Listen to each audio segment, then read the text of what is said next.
Қазақстанның қызыл кітабы заңсыз аң аулау, сөйлемнің тұрлаулы және тұрлаусыз мүшелері. Оқу мақсаты тақырыбы ұқсас ғылыми және публицистикалық стильдегі мәтіндердің тақырыбын, түрлерін әңгімелеу, сипаттау, талқылау, құрылымын салыстыра талдау, тұрлаулы және тұрлаусыз сөйлем мүшелерінің сөйлем жасаудағы өзіндік орнын, қызметін түсініп қолдану. Бүгінгі сабағымыздың тақырыбы қызыл кітап, мезгілсіз кеткендердің бастарына қойылған қызыл шырақ.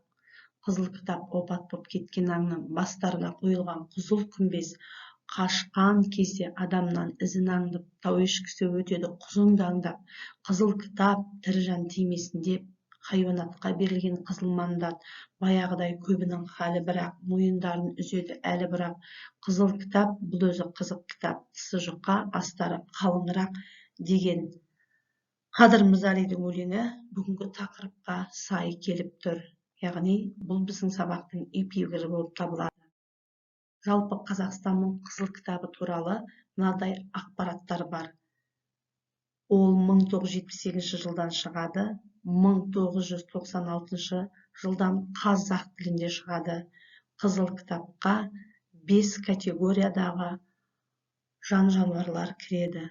Жойылып бара жатқан бірінші категория, екінші саны күрт азайып бара жатқан, үшінші сирек кездесетін, төртінші ғылыми тұрғыдан толық зерттелмеген, бесінші қалпына келтірілген түрлер.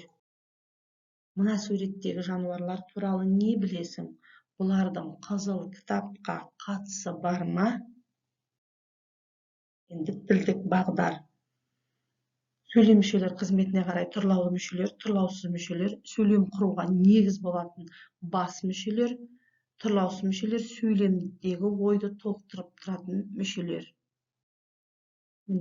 Оның ішінде бастауыш, атау септікте тұрып іс оқиғаның иесін білдіреді. Құрылысына қарай дара, күрделі, үйірлі бастауыш болып үшке бөлінеді.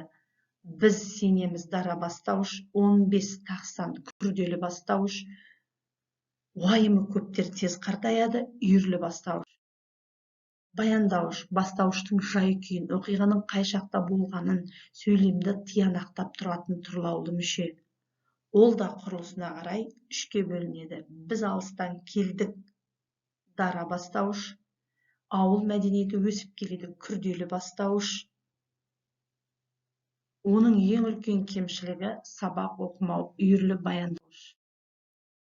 Үйірлі мүше дегеніміз не? Сөйлемде бір сұраққа жауап беріп, бір ғана мүше бола алатын, бірақ ішінде шартты түрде бастауыш, баяндауыш және басқа сөйлем мүшелеріне талданатын сөздер тізбегін үйірлі мүше деп атайды.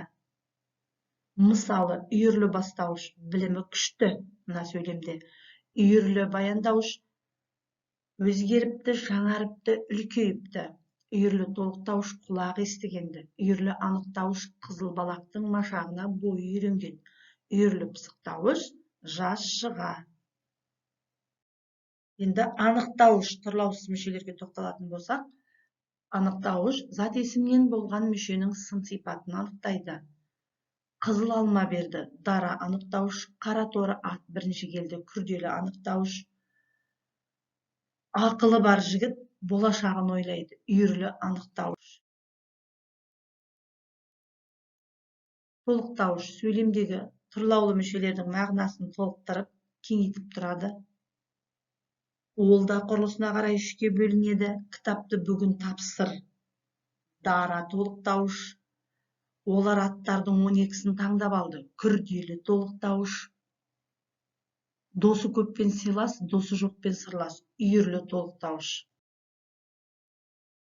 Пысықтауыш іс-қимылдың белгісін, мекенін, мезгілін, мақсат, мөлшер, амал, тағы басқаны білдіреді. Ол да үшке бөлінеді. Балалар мектепке бармады, дара пысықтауыш. Мектептің алдында балалар тұр, күрделі пысықтауыш. Олар таң ата келді, үйірлі пысықтауыш. Енді балалар, тілдік бағдардан грамматика бізге түсінікті болса, Қазір тапсырма орындаймыз. 109 беттегі бірінші тапсырма. Мәтінді оқыңдар, мәтінде көтерілген мәселе бойынша ой тұжырымдаңдар. Перифраздың түрлі тәсілдерін қолдана отырып, мәтін бойынша сұрақтар құрастырыңдар. Қазақ ежелден аң аулаудың қыр-сырын жетік меңгерген халық. Ендеше халқымыздың саятшылық өнері туралы ой өрбітіңдер. Мәтіннен бастауыш пен баяндауыштарды теріп жазыңдар. Олардың қай сөз табынан болғанын түсіндіріңдер. Мәтіндегі қарамен берілген сөздердің түсіндірмесін айтыңдар. Сабағымызды бағдаршам әдісімен қорытындылаймыз. Кері байланысты комментарийға қалдырыңыздар. Сіздерге қайырлы білім болсын, зейіндеріңіз ашылсын.